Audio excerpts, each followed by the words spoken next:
નમસ્તે મિત્રો, સ્વાગત છે અમારી ચેનલ ઓલવેઝ હેપીમાં. મિત્રો, આજે આપણે જોઈશું 11 ઓક્ટોબર 2018ના કરંટ અફેર્સના પ્રશ્નો.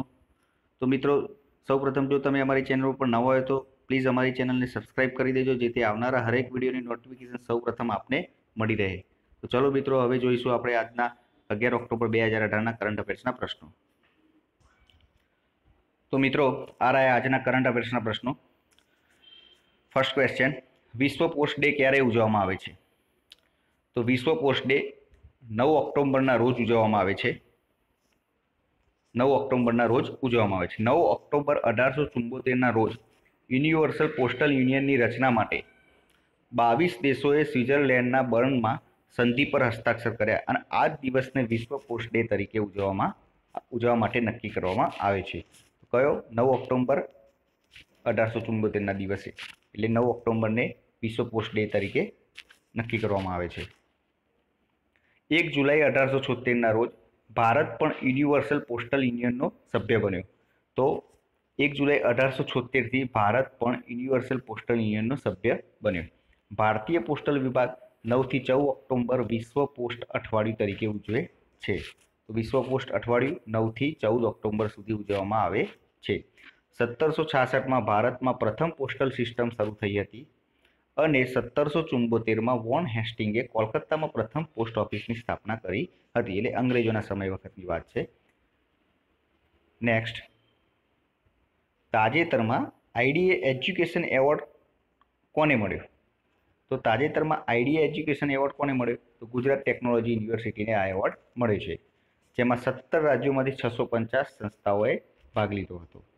તો 15 દેશના પ્રતિનિધિઓની હાજરીમાં મોરિશિયસના શિક્ષણ મંત્રી લીલા લીચુમુન તેમજ દિલ્હીના નાયબ મુખ્યમંત્રી અને શિક્ષણ મંત્રી મનીષ સિસોદિયાના હસ્તે આ એવોર્ડ જીટીયુના વાઇસ ચાન્સેલર પ્રોફેસર ડોક્ટર નવીન શેઠને એનાયત કરવામાં આવ્યો હતો. તો કયો એવોર્ડ? આઈડીએ એજ્યુકેશન એવોર્ડ કોને મળ્યો? ગુજરાત ટેકનોલોજી યુનિવર્સિટીને. નેક્સ્ટ, તાજેતરમાં આસામમાં આવેલું કયું અભયારણ્ય પર્યટકો માટે ખુલ્લું મૂકવામાં આવ્યું છે? તો પોબિતારા અભયારણ્ય ખુલ્લું મૂકવામાં આવ્યું છે, જે શાના માટે જાણીતું છે? તો જે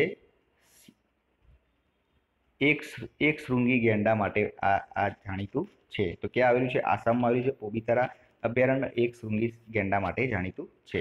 નેક્સ્ટ, તાજેતરમાં પ્રશ્ન લીક મામલે ગુજરાત સરકાર દ્વારા કયા વિભાગની પરીક્ષા રદ કરી? મિત્રો, ખ્યાલ જ હશે દરેકને, માધ્યમિક સ્કૂલ માટે શિક્ષકો માટે જે ટાટની પરીક્ષા લેવાઈ હતી 29 જુલાઈના રોજ જે પરીક્ષા લેવામાં આવી હતી તે પરીક્ષાને કેન્સલ કરવામાં આવી છે રાજ્ય સરકાર દ્વારા.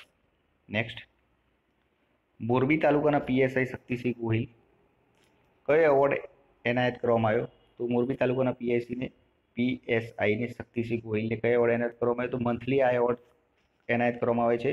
તો ઈ કોપ ઓફ ધ મંથ એવોર્ડ એનાયત કરવામાં આવ્યો. ઈ ગુજકોપ ડેટા અને આઈટી સર્વિસના ઉત્તમ પરફોર્મન્સ માટે એવોર્ડ એનાયત કરવામાં આવ્યો હતો. વિશ્વ શિક્ષક દિન ક્યારે ઉજવવામાં આવે છે? તો મિત્રો, શિક્ષણ દિન, વિશ્વ શિક્ષક દિન અને શિક્ષક દિવસ આ ત્રણેય અલગ અલગ દિવસે ઉજવવામાં આવે છે. વિશ્વ શિક્ષક દિન 5 ઓક્ટોબરના રોજ વિશ્વમાં શિક્ષકોના માનમાં આવતો દિવસ છે, એટલે કે 5 ઓક્ટોબરના રોજ વિશ્વમાં શિક્ષકોના માનમાં આ દિવસ ઉજવવામાં આવે છે, વિશ્વ શિક્ષક દિન. પછી શિક્ષણ દિન.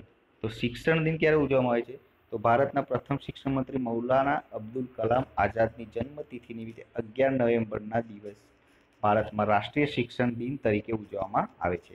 તો 11 નવેમ્બરના દિવસે રાષ્ટ્રીય શિક્ષણ દિન ઉજવવામાં આવે છે.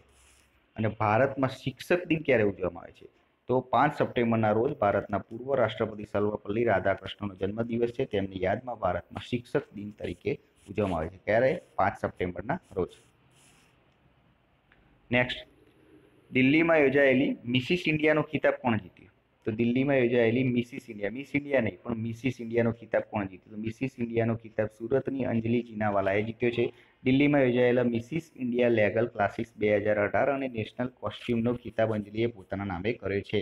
Mrs India, not miss India, Mrs India. તો સુરતની અંજલિએ પોતાના નામે કર્યો છે અને આ સ્પર્ધામાં 45 મહિલાઓ ભાગ લીધો હતો. તો મિત્રો, જો તમને અમારો આ વિડીયો પસંદ આવ્યો હોય અને તમે પરીક્ષાની તૈયારી કરતા હોય તો પ્લીઝ અમારી ચેનલને સબસ્ક્રાઈબ કરી દેજો, જેથી કરીને આવનારા હરેક વિડીયોની નોટિફિકેશન સૌપ્રથમ આપને મળતી રહે. ચલો મિત્રો, જય હિન્દ, જય ભારત.